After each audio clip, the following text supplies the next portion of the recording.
లలిత exchange Utsav పాత నగల అదే బరువుకి కొత్త నగలు తీసుకోండి 20% ఆదా చేసుకోవచ్చు.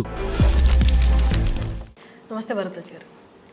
Sir 69th national film awards 2023 release అయిపోయాయి. అవార్డు ఎవరెవరు గెలుచుకున్నారో పేర్లు కూడా బయటకు వచ్చేసాయి.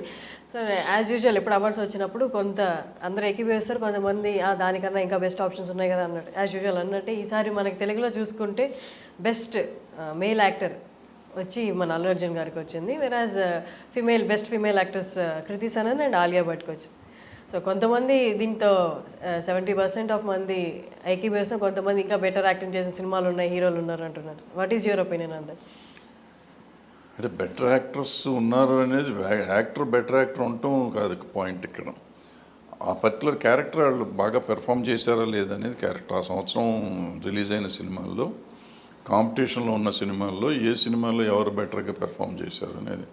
సో నాకు తెలిసి 2021లో వచ్చిన సినిమాలన్నింటిలోకి అర్జున్ బ్రహ్మాండంగా పెర్ఫామ్ చేశాడని నేను అనుకున్నా. సో ఆయనకి రావటంలో ధర్మం ఉంది అని నేను ఫీల్ అవుతున్నాను. ఆలియా భట్ కానీ మిమ్మీలో ఆమె చేసింది, కీర్తి సనన్, వాళ్ళిద్దరికి రావటం, ఇద్దరు నిజంగా కీర్తి సనన్ అసలు యాక్ట్రెస్ అని అనుకోలేదు. ఆ సినిమా మిమ్మీలో మాత్రం పిచ్చిగా చేసింది, బ్రహ్మాండంగా చేసింది ఆమె. అలాగే ఆలియా భట్ అసలు మనం చెప్పక్కర్లేదు, ఏ క్యారెక్టర్ ఇచ్చినా అద్భుతంగా చేస్తుంది. అండ్ ఆ గంగూబాయి నిజంగా చాలా బాగా చేసింది. సో ఆటోమేటిక్గా మంచి అవార్డులే ఇచ్చారు, దాంట్లోంచి మంచి మంచి ఆర్టిస్టులకే ఇచ్చారు. మనం దాని మీద డిస్ప్యూట్, నాకు తెలిసేది డిస్ప్యూట్ చేస్తానికి లేదు. ఊరికి ఏదో ఒకటి చేయాలి కదా అని చేయటం అనేది చేస్తే మనం ఏం చెప్పలేము దానికి. నార్మల్లీ అంటే ఇప్పుడు ఆ పర్టికులర్ క్యారెక్టర్ వాళ్ళు ఎంత బాగా చేశారు అన్నది మీరు చెప్పారు కదా సార్. బట్ ఎంత ఆ సొఫిస్టికేషన్ అనేది ఎలా క్యాలిక్యులేట్ చేస్తారు సార్? అంటే ఇప్పుడు అన్నీ చూసుకుంటే ఇప్పుడు వచ్చిన క్యారెక్టర్స్కి అన్నిటికి అవార్డ్స్ వచ్చాయి, అవన్నీ డౌన్ టు ఎర్త్ క్యారెక్టర్స్ అనమాట, చాలా దగ్గరగా ఉన్న గంగూబాయి కానీ కృతి సనన్ కూడా ఒక యావరేజ్ లైఫ్ స్టైల్ లీడ్ చేస్తున్న అమ్మాయి అయితే ఎలా ఉంటుంది అనేది. అండ్ మన అల్లు అర్జున్ గారి విషయానికి వస్తే కూడా అంటే ఆ సొఫిస్టికేషన్ అనేది ఎలా క్యాలిక్యులేట్ చేస్తారు వైల్ గివింగ్ అవార్డ్స్? అంటే ఎలా క్యాలిక్యులేషన్ ఏం లేదు. ఆ క్యారెక్టర్ ఏముంది, గంగూబాయి ఉంది, ఒక అమ్మాయి మామూలు మిడిల్ క్లాస్ అమ్మాయి ఎట్టా వచ్చింది పైకి అనేది కదా. డాన్ అయిపోయింది, డాన్ అయినాక ఎట్టా ఎమ్మెల్యే అయింది, ఇంకోటి రకరకాలుగా అది real life inspired evolution of that character. ఒక లేడీ అందులో సింగిల్ లేడీ అయిపోయి భర్త చచ్చిపోయినాక ఎట్టా పెరిగింది అనేది ఉంటుంది. సో ఆ మార్పు కనపడతా అంటే సినిమాలో ఆమె కనపడింది కదా మనకి. అట్లాగే మిమ్మీలో కూడా ఆ అమ్మాయి ప్రెగ్నెన్సీ సొరగసీకి యాక్సెప్ట్ చేసి వచ్చినాక బిడ్డని వదిలిపెట్టలేననే తల్లి కూతురు అనుబంధం అనేది చూపిస్తే ఎవాల్వ్మెంట్ అది అద్భుతంగా చూశారు. అల్లు అర్జున్ దగ్గరికి వచ్చేటప్పటికేమో అతను అసలు ఒక యాక్చువల్గా ఏమంటారు దాన్ని, డిఫెక్టివ్ బాడీ వేసుకుని చేసి ఆ డాన్ లాగా ఉండి చేయటం అనేది, స్మగ్లింగ్ చేయటం, అవన్నీ ఓ సెల్ఫ్ రెస్పెక్ట్ అతని స్టైల్లో అతను ఉండే పద్ధతి చేస్తామంటే అద్భుతంగా చేశాడు అతను. సో వాటికి ఆ క్యారెక్టర్ అతను నిజం చేశాడో చేయలేదో అన్నారు, ఇచ్చుకున్నారు. అతనికి కానీ వాళ్ళకి కానీ లేడీస్కి కానీ వాళ్ళందరూ అద్భుతంగా చేశారు, వాళ్ళకి వచ్చినాయి అంతే. అంటే పారామీటర్స్ ఏముండవు. అప్లికేషనే పారామీటర్. నాకు ఏ సినిమాలు వచ్చినాయో వస్తే ఎట్లా ఉంటాయంటే, ఇప్పుడు రీజనల్ సినిమాలు చూస్తారు ఫస్ట్. అన్ని సినిమాలు ఆ భాషల్లో తీసుకొని ఆ భాషలో సెలెక్ట్ చేస్తారు. జ్యూరీస్, ఏ జ్యూరీకి ఆ జ్యూరీ ఉంటుంది. ఆ జ్యూరీలన్నీ సెలెక్ట్ చేసినాక ఆ జ్యూరీలు అక్కడి నుంచి సెంట్రల్ కమిటీకి పంపిస్తారు. సో సెంట్రల్ కమిటీకి పంపించినాక సెంట్రల్ కమిటీ వాళ్ళు ఆ వచ్చిన సినిమాల్లో సెలెక్ట్ చేస్తారు. మొత్తం 200-300 వస్తే సెంట్రల్ కమిటీకి వెళ్ళేసరికి 15-20 సినిమాలు అవుతాయి. ఆ 20 సినిమాల్లోంచి సెలెక్ట్ చేసిస్తారు. సార్ అంటే మేజర్గా మన టాలీవుడ్, బాలీవుడ్ తీసుకున్నా ఇప్పుడు అవార్డుకి నామినేట్ అయినవి అండ్ అవార్డు విన్ అయినవన్నీ పెద్ద సినిమాలే. చిన్న సినిమాలు ఎక్కడ మనకు కనిపించట్లేదు. అంటే అప్లై చేయలేదేమో, మనకి ఎట్లా తెలుస్తుంది? మనకి ఇప్పుడు ఏమి అప్లికేషన్లు వెళ్ళినాయి ఏంటి అనేది మనం చూడలేం.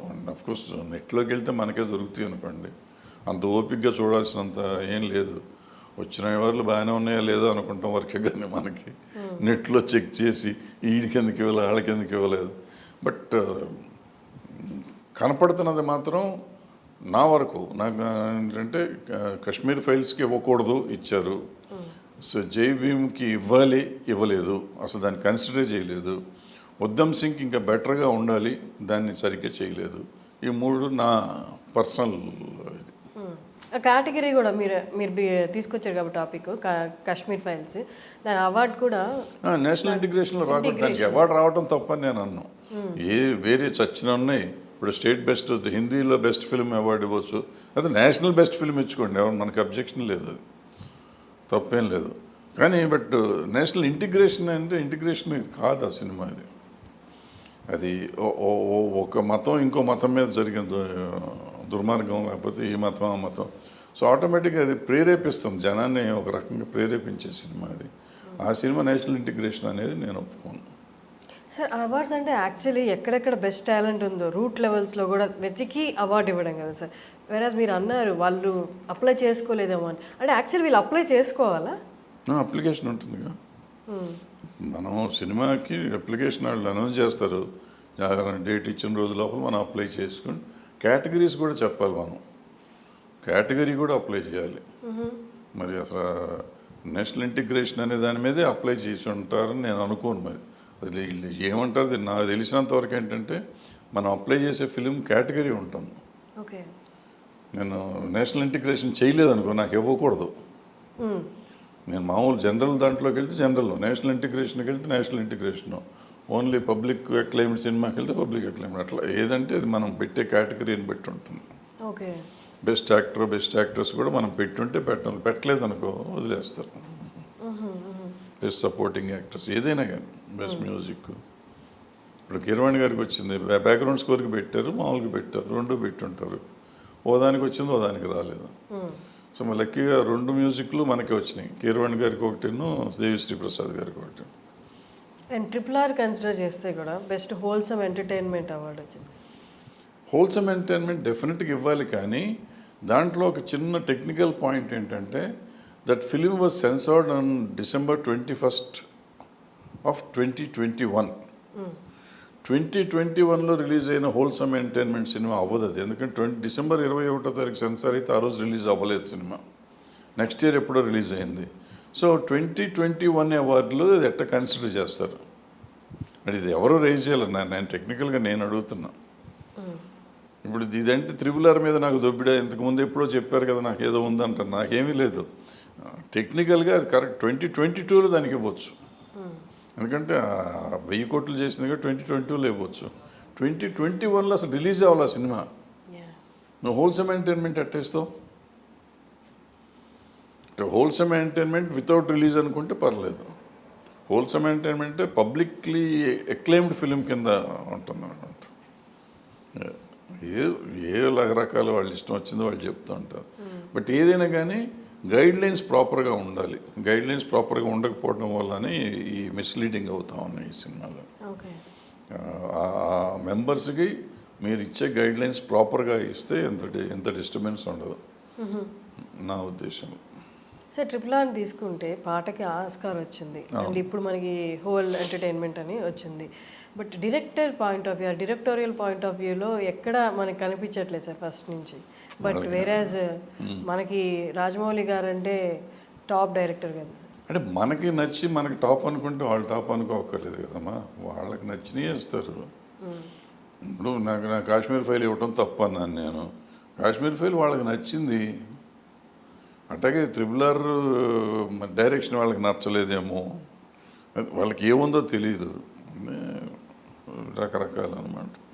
సార్ ఇప్పుడు రాకెటరీ సినిమాకి బెస్ట్ ఫీచర్ ఫిలిం అవార్డు వచ్చింది కదా సార్.